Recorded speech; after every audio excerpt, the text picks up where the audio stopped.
Pak, selamat malam. Selamat malam. Saya untuk memenuhi tugas kuliah AK Biaya, bisakah saya meminta waktunya Bapak buat diwawancarai? Oh ya, silakan. Oh ya, baik Pak, siap. Maaf ini Pak, kan Bapak ini usaha mie ayam ya. Bapak kapan dibukanya usaha ini Pak? Dibuka sejak tahun 2020 saat saya ter-PHK dari perusahaan, dan itu juga awal mula COVID kan ya. Jadi dari sejak itulah saya mulai merintis. Tapi sebelum saya kursus dulu. Jadi saya ikut kursus dulu, ikut kelas, ambil kelas sama beberapa rekan-rekan pekerja saya dulu, sehingga saya bisa menjalankan usaha ini. Tapi tinggal yang berjalan tinggal saya sendiri. Yang lain udah pada kagak nerus gitu kan. Ya, alhamdulillah saya masih bisa bertahan sampai sekarang, dan ya alhamdulillah mulai diterima juga gitu kan sama pelanggan gitu. Baik Pak, terima kasih Pak. Baik Pak, pertanyaan kedua, mengapa Bapak memilih usaha ini Pak? Ini sebetulnya karena kesukaan saya gitu sama mie ayam. Kebetulan dulu saya di Kemayoran, depan rumah nenek saya tuh tukang mie ayam kondang gitu kan. Dari zaman saya kecil, SMP itu saya suka banget. Makanya saat saya nggak kerja, saya kepikiran apa gitu, usaha apa yang mau saya jalanin gitu. Padahal sebelumnya ini bukan pilihan. Saya tadinya tuh saya pengennya buka rumah makan ayam bakar, ikan bakar gitu. Gitu, Pak. Tapi setelah sharing sama istri, yang kita nggak kenal musim, terus juga semua kalangan bisa masuk gitu kan, harga juga terjangkau, akhirnya kita pilih mie ayam dah sesuai dengan memang kesukaan gitu kan. Favoritnya Bapak. Sebetulnya sih tanpa sengaja ngalir gitu aja, mungkin emang udah jalannya lah gitu. Gitu sih kalau masalah pilihan kenapa harus ngambil mie ayam gitu. Ya Pak. Baik Pak, selanjutnya ada berapa sih Pak menu yang di sini yang Bapak jual? Untuk saat ini, karena kan dulu awal saya di kios itu dulu menu saya lebih banyak karena ada minuman juga, ada es teler, es campur gitu kan, es jeruk. Tapi kalau untuk menu makanan sendiri di sini ada 11 Banyak 11 item ya, 11 item untuk olahan mie dan pangsit. pangsit. Untuk mie-nya sendiri ada 8 item. Dari mie ayam biasa, mie ayam yamin, mie ayam sayap, mie ayam kepala, mie ayam bakso, mie ayam ceker, dan mie ayam komplit yang isinya ada ceker, bakso, dan pangsit. Berarti emang lebih dominan ke mie ayam Bapak ya? Ya, tapi ternyata respon konsumen di sini banyak ke pangsit, makanya terus jadi saya buka menu baru yaitu pangsit goreng, pangsit kuah, dan pangsit ayam. Baik, siap Pak. Baik Pak, apakah Bapak ini bahan bakunya buat sendiri atau beli bahan baku Pak? Kalau untuk bahan baku banyak yang saya beli sendiri, tapi untuk mie dan kulit pangsit saya punya supplier. Yaitu kawan saya sendiri. Jadi dia punya home industri penggilingan mie, pembuatan mie dan pangsit. Jadi saya ada supplier, tapi untuk pembuatan yang lainnya saya buat sendiri. Baik siapa? Pak, boleh tanya saya nih, apa saja dan berapa harga bahan baku Bapak yang dijual untuk produksi mie ayam ini Pak? Ya, untuk bahan baku yang paling dominan kan tentunya ayam ya. Untuk ayam sendiri saat ini harganya tuh fluktuatif. Saat ini lagi tertinggi nih, tinggi-tinggi sampai 50.000 per kilogramnya, per kilonya. Itu untuk filet dada. Untuk filet paha juga nggak jauh beda lah, paling selisih Rp2.000. Terus kalau untuk mie dan pangsit sendiri memang cenderung harga-harga sekarang lagi pada naik, kisaran 25.000 per kilo untuk tinggi. Makanya juga saya di sini jual harganya juga nggak bisa dibilang murah, untuk di lingkungan sini mungkin juga agak tinggi gitu kan. Tapi kalau untuk pelanggan yang paham dengan barang-barang yang saya pakai, ya itulah yang menjadi pembeda saya dengan yang lain kan gitu. Jadi memang ada harga, ada kualitas lah. Ya, mungkin itu kalau untuk bahan-bahan. Kalau untuk masalah sayur-sayuran juga memang saat ini memang lagi pada tinggi semua, kecenderungan tahu mungkin karena musim panas kali ya. Jadi untuk sayur-sayuran juga lagi tinggi 2 minggu belakangan ini. Untuk kayak cabai agak turun nih, cabai agak turun. Tapi untuk sayuran yang lain seperti kayak kol, sawi dan toge itu naik. Baik, Pak. Oh, jadi ya pinter-pinternya kita lah pedagang menyikapi gitu kan untuk mencari selisih karena lagi-lagi kepuasan pelanggan yang kita cari kan Betul gitu. sekali, Pak. Kualitas ya, Pak. Iya. Baik, Pak. Terima kasih. Ini, Pak. Eh, dalam sehari keuntungan Bapak jika apa ya makanan Bapak mie ayam ini terjual itu omsetnya berapa, Pak? Kalau keuntungannya, Pak? Kalau bicara omset saat ini tentunya lagi-lagi serba fluktuatif ya, belum bisa stabil lah. Karena yang pertama juga ya kita bukan bicara pesaing lah, tapi pemain yang sama itu banyak di sini. Terus juga pilihan makanan juga banyak, sehingga jadi nggak bisa stabil kita untuk mendapatkan omset gitu. Tapi untuk belakangan ini rata-rata per hari omset bisa 1 sampai 1,5. Ya alhamdulillah, cukup capek juga gitu karena saya sendirian belum punya karyawan gitu kan. Jadi masih kita olah dari awal sampai dagang sendiri, paling dibantu istri, itu pun kalau istri lagi senggang. Baik, Pak. Pak, ini saya pertanyaan terakhir buat Bapak. Ya. Gimana cara Bapak menghadapi pesaing Bapak di sini biar peminat tidak lari atau tetap ke Bapak, tetap ada gitu, Pak? Gimana, Pak? Ya lagi-lagi sih kita nggak bisa bicara pesaing lah ya, karena lagi saya mulai baru dan sebelum saya dagang saya adalah pelanggan mereka sebetulnya kan gitu. Saya pelanggan mereka di sini, ada pedagang mie ayam dulu saya mungkin belinya sama dia gitu, mungkin jadi kalau bilang pesaing bahkan saya pesaing mereka sebetulnya gitu. Jadi saya tidak menganggap mereka adalah pesaing, cuman kita sama-sama mencari rezeki gitu kan. Nah, kalau mengenai masalah bagaimana caranya, ya pertama ya kita berusaha memberikan yang terbaik gitu, dari bahan, dari pelayanan yang terbaik. Tinggal nanti ya lagi-lagi karena memang saya juga beragama, khususnya ya, saya selalu minta sama Allah tuh agar diberikan rezeki yang lancar, berkah gitu kan. Jadi masalah berapapun yang diberi ya saya terima gitu, saya terima. Jadi saya nggak pernah ada muluk-muluk harus sekian tuh saya nggak ada. Ya bukannya saya tidak termotivasi, tapi memang itu yang saya cari karena dulu kita pernah ngalamin punya gaji, sekarang kan kita nyari itu tiap hari, jadi minta terus minta ya tinggal dikasihnya berapa kita terima gitu. Nah, jadi nggak ada hal-hal yang khusus gitu, ya paling itu tadi gitu kan, dengan pelayanan plus kualitas yang bahan-bahan yang tetap bagus. Masalah harga kita kompetitif lah dengan sesama pedagang lain gitu. Ya mungkin itu sih yang alhamdulillah pelanggan juga kita lakukan seperti kayak kawan gitu kan. Kebetulan saya memang dari Jakarta dengan logat yang begini, banyak juga teman-teman dari Jakarta juga kan di sini, sehingga kita familiar gitu. Jadi kayak kawan gitu. Nah, itu mungkin salah satu servis saya gitu kan untuk menjaga kedekatan dengan pelanggan, sehingga ada rasa lebih dari sekedar pembeli gitu. Jadi itu yang membuat mereka kembali dan kembali. Baik, Pak. Terima kasih, Pak. Ya, mungkin ini cukup wawancara malam ini, Pak. Terima kasih atas Bapak sudah bisa diwawancarai dan masih pengalamannya, Pak. Ya sama-sama, semoga ya bisa bermanfaat juga buat adik gitu ya. Ya nanti jangan lupa teman-temannya dikabarin mampir kemari biar bisa rasain produk saya juga, Bakul Mie Expo. Bakul Mie Expo di depan Serba 35 Medland Cibitung. Baik, Pak. Oke, terima kasih, Pak. Ya, makasih.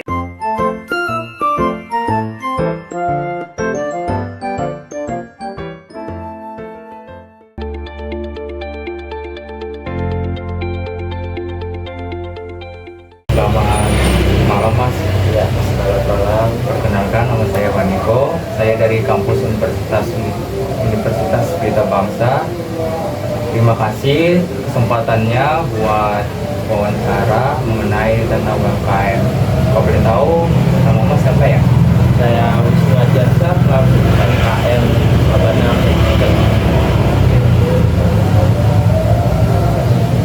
Umur Mas berapa ya? Baru 20. Muda. Oh, masih muda ya? Iya. Wah, ternyata masih muda ya. Jadi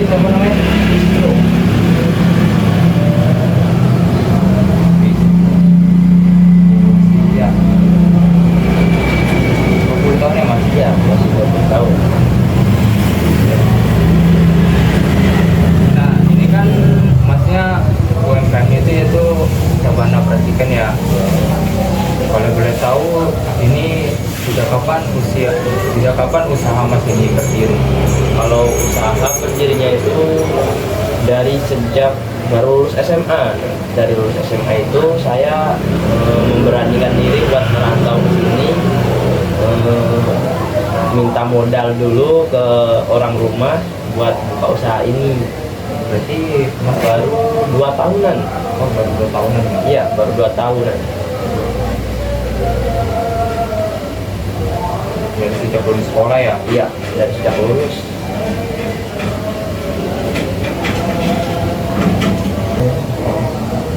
Ini seharinya itu berapa banyak atau berapa porsi yang Mas jual? Untuk jumlahnya kami hitungannya per ekor. Ya, per ekor. Dalam 1 ekor itu kami bagi jadi 9 bagian, jadi 9 porsi. Kalau dilihat dari rata-rata, kami itu perharinya bisa sampai 16 ekor. 16 ekor ayam? Iya, 16 ekor. Jadi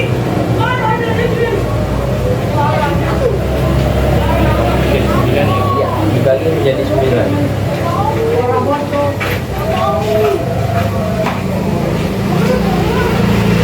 Terus selanjutnya bagaimana cara Mas berjualan racikan ini? Apakah promosi atau gimana? Kalau promosi kami cuma lewat ya tawaran-tawaran ke orang-orang gitu, sama lewat media sosial, kami lewat WhatsApp, lewat status, lewat Instagram, lewat situ aja sih Mas. Nanti kedepannya paling ke Twitter atau ke sosmed lainnya biar tambah rame gitu. Di media sosial ya? Iya. Di media sosial Pak.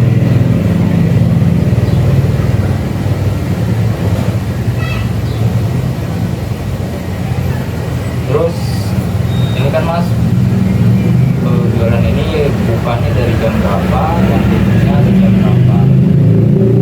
Kalau bukanya itu dari jam 7 pagi, jam 7 pagi buka. Kalau tutupnya itu sampai jam 11 malam. 11 malam. Iya, jam 7 sampai jam 11.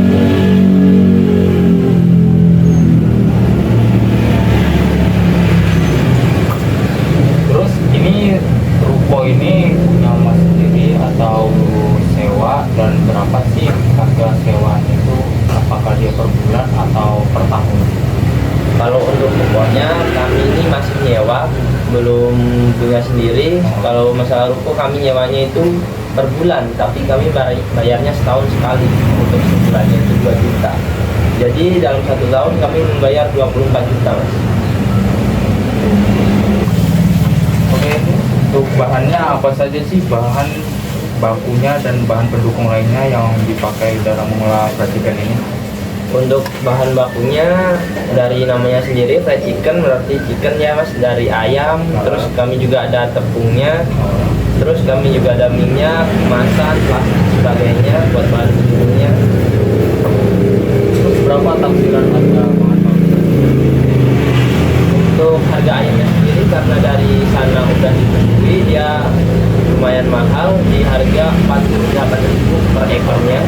Untuk tepung itu dia juga udah ada bumbunya sendiri dan di harga 35.000. Dan minyaknya itu dari sana juga Mas. Harganya naik turun. Kalau minyak ini dia biasanya di harga 34.000. Untuk tepung itu dia per kilo? Dia plastikan Mas, berplastik. Nah, berplastik itu 2 kilo.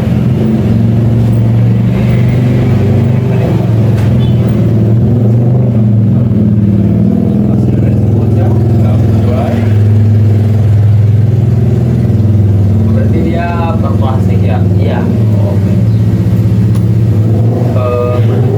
Apakah Mas memiliki karyawan?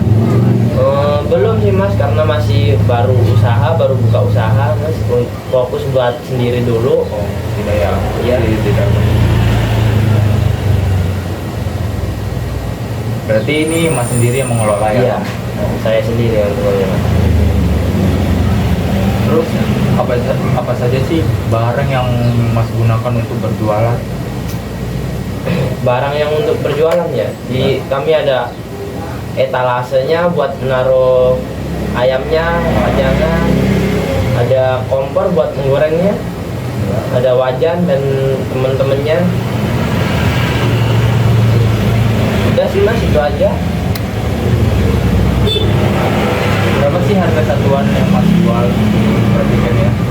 Untuk ayam kan dia ada bagian beda-bedanya ya mas. Ya. Jadi kami itu ada 4 bagian.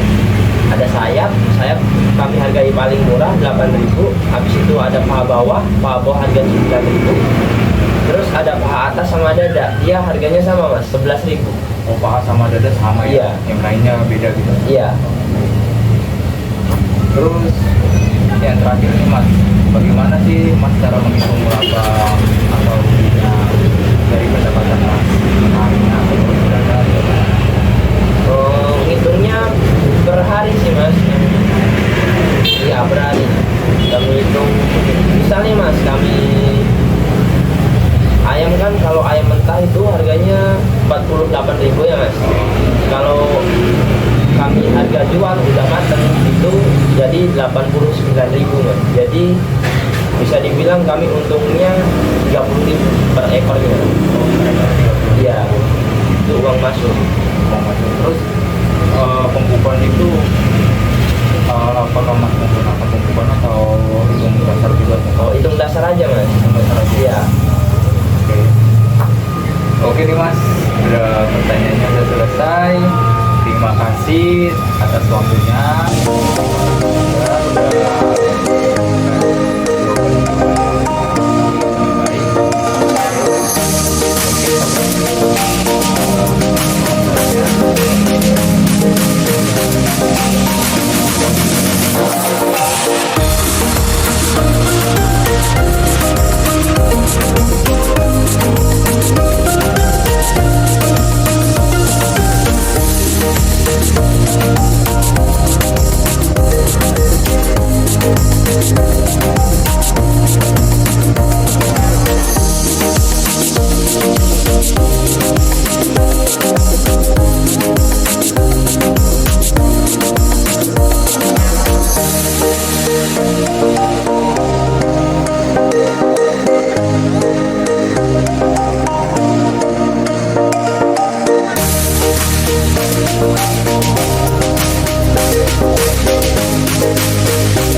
berbicara saat ini? Ya, saya dengan Kiki. Oke, Kak Kiki, sebelumnya nama usaha ini tuh apa ya? Baba Food. Oke, untuk namanya adalah Baba Food ya. Terus kakak udah berapa lama mendirikan usaha ini? Alhamdulillah udah setahun ini lah. Oke, di sini tuh menjual apa aja sih kak? Untuk penjualannya itu ada 3 produk. Yang pertama ada goyong, yang kedua ada citul, terus yang ketiga ada takoyaki. Oh, yang paling best seller apa nih? Alhamdulillah goyongnya sih yang paling best seller. Oke, untuk bahan-bahan baku sendiri tuh dari produksi sendiri atau harus beli keluar kak? Beli keluar. Untuk Beli keluar. untuk harga per porsinya itu berapa kak? Untuk goyongnya itu 20.000. Terus untuk citulnya satu pieces-nya itu 5.000. Terus untuk takoyakinya per porsinya itu 15.000. Oke, untuk keuntungan perharinya dari penjualan ini kira-kira berapa kak? Untuk saya kan jualannya dari pagi terus sore. Nah itu bisa sampai 800 sampai 1 juta. Itu hanya keuntungan ya? Enggak, itu hasil kotornya. Hasil kotornya, oke. Terus untuk ada kenaikan harga nggak sih kak kalau dari bahan baku itu naik? Mungkin nggak ada ya untuk kenaikan harga, cuman untuk porsinya kita kecilin lagi supaya pelanggan tidak kecewa. Oh, oke. Oh iya kak, untuk produk ini nih apa sih yang membuat daya tarik dari pelanggan?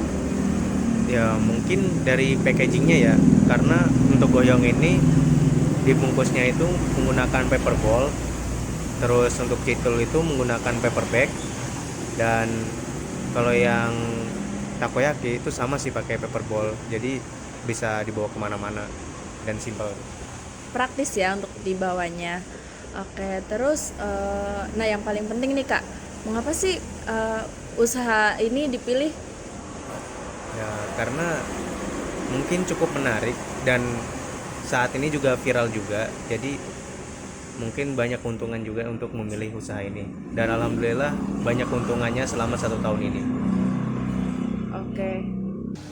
Yang terakhir nih kak, dari produk ini tuh untuk pemasarannya ada media sosial sendiri nggak buat mempromosikan? Ya mungkin untuk saat ini dari story WA dulu ya. Terus untuk kedepannya itu mau saya bagikan di grup Facebook daerah se-Jabodetabek, terus di story Instagram juga, dan mungkin itu deh. Oke, berarti nextnya bakal ada media sosialnya ya kak. Oke, mungkin itu saja ya dari saya. Terima kasih atas waktunya telah menyempatkan. Jadi begitu ya teman-teman untuk Baba Food ini. Sekian dari saya. Wassalamualaikum warahmatullahi wabarakatuh.